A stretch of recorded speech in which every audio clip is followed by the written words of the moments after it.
In the scorching silence above the Middle East, a presence lurks in the skies, stealthy, silent, and unknown. These are not ordinary war machines. Whispers among military analysts, classified documents, and prophetic circles alike suggest that something beyond conventional warfare is at play. Could it be that the U.S. Air Force, long known for technological superiority, has now breached the boundary between science and the supernatural? Some believe America is deploying weapons that defy explanation, lasers that ignite the atmosphere, energy beams that incinerate entire grids, and surveillance crafts capable of reading brainwaves. They call it the Heavenly Strike. But why now? And why Iran? The rising conflict in the Persian Gulf isn't merely political or strategic. Beneath the surface of military posturing and diplomatic narratives lies something more arcane, a spiritual war manifesting as geopolitical upheaval. Many insiders claim that recent U.S. air operations over Iranian territory have not just been military shows of force, but demonstrations of esoteric weaponry developed in black-budget programs, hidden deep within the labyrinth of Pentagon secrecy. These operations coincide eerily with ancient prophecies of divine fire raining from the heavens. Are we witnessing the fulfillment of scripture disguised as defense exercises? Operation Perseus, reportedly launched earlier this year, has raised alarm among analysts. Though unconfirmed officially, leaks suggest the deployment of high-frequency satellite arrays and plasma-based weapon systems targeting alleged nuclear sites in Iran. Civilian witnesses have described flashes in the sky, sudden electromagnetic disruptions, and an unexplainable sound like the roar of 1,000 trumpets. The mainstream media calls these anomalies coincidences, but underground channels and whistleblower communities tell a different story. Former intelligence officer Jonathan Vexler, who disappeared shortly after releasing a cryptic manifesto, stated that the Pentagon is tapped into celestial algorithms, a fusion of AI and ancient Sumerian numerical codes, believed to unlock portals of divine knowledge. According to him, the U.S. Air Force has reverse-engineered weaponry from non-human sources, possibly from ruins unearthed in Iraq and Syria during the 2000s. These ruins, often kept away from public knowledge, allegedly contained inscriptions linked to the Nephilim, beings of immense power spoken of in Genesis. Could the weapons now being unleashed be built upon this forbidden technology? Iranian military officials have made vague references to invisible attacks that disable systems without a trace. Some speculate this to be the result of Skyvault, a rumored project said to create temporary vacuums in targeted zones, eliminating oxygen and frying circuitry. Iran's Revolutionary Guard remains silent, but their actions tell a different tale. Unprecedented fortifications around sacred sites, mass blackouts in key military bases, and a visible spiritual shift among top brass, chanting verses, consulting mystics, and guarding relics with unusual reverence. Religious scholars point to the Book of Revelation and the prophet Daniel, where divine fire and angelic armies are foretold to descend in the final war of nations. Could these texts be describing modern aerospace attacks masked in divine language? What if the hosts of heaven are now airborne fleets armed with weapons that manipulate matter and light? The psychological impact of these suspected weapons is also profound. Reports from Iranian soldiers describe hallucinations, panic attacks, and dreams of apocalyptic visions after exposure to unknown aerial activity. U.S. military insiders hint that Project Ether, once considered science fiction, is a reality, an initiative involving low-frequency mindwave manipulation, capable of planting divine-like experiences into the consciousness of those exposed. If true, this would mean the U.S. isn't just striking Iran with technology, but with prophecy itself. This convergence of warfare and the mystical cannot be ignored. The spiritual dimension of this conflict has stirred ancient fears and modern paranoia alike.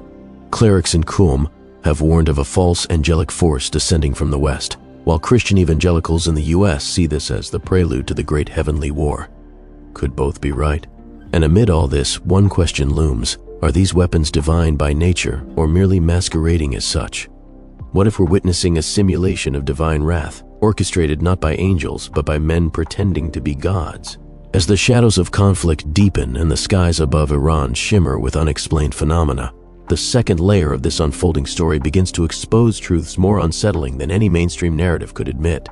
If the first stage of the Heavenly Strike was the deployment of exotic weaponry, then the second is the psychological and spiritual domination of a nation, one rooted in ancient celestial warfare masked by the language of modern military operations.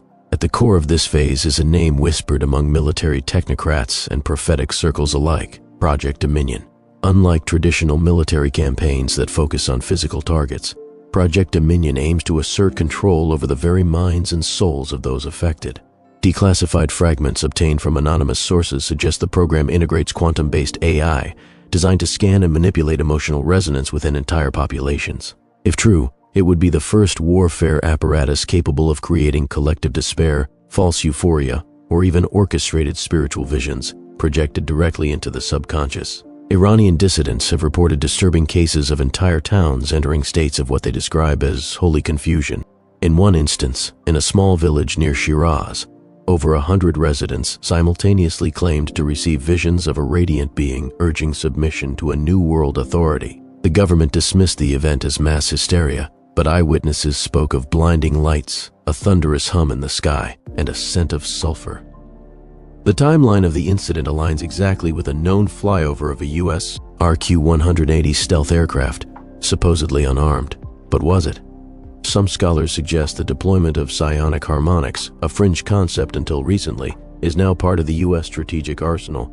These harmonics, transmitted via high-altitude drones, are said to interact with the pineal gland, known historically as the seat of the soul. Religious texts from various traditions have long referenced this gland as the gateway between the physical and the divine. Now, science may have found a way to exploit it.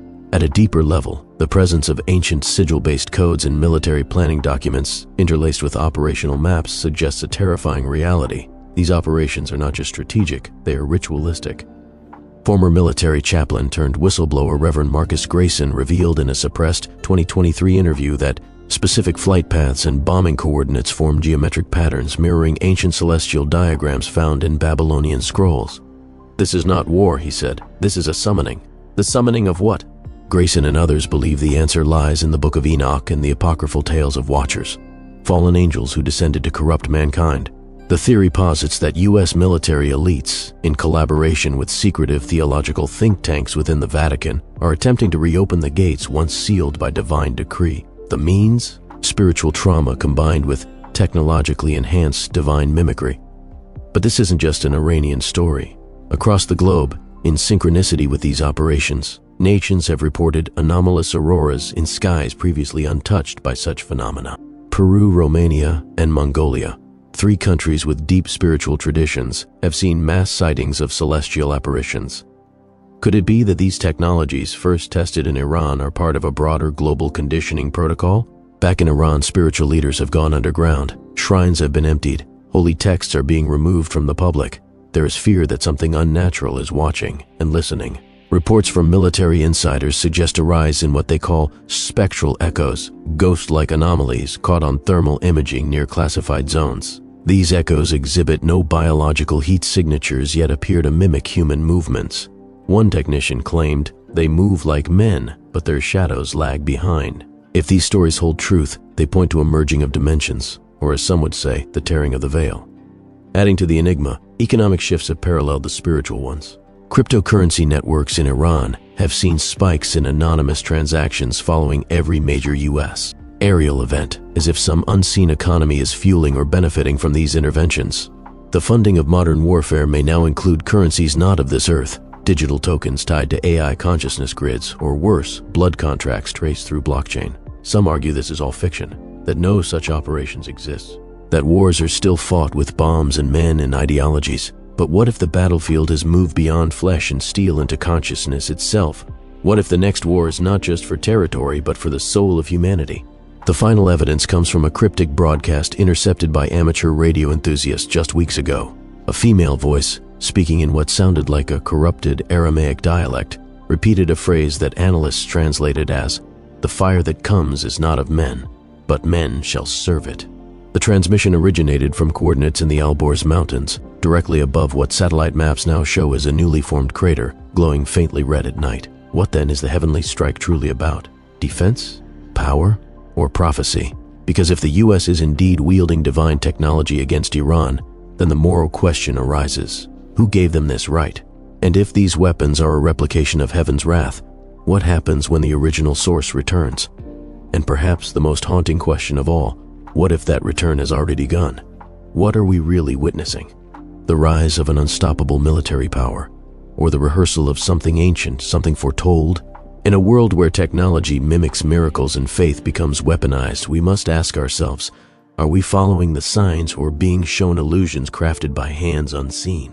Have the gates been opened, or are we simply standing on the edge of our own making? Leave your thoughts below. Has war become a ritual? Has prophecy become protocol? Or are we just beginning to understand the true nature of the war being waged over our souls?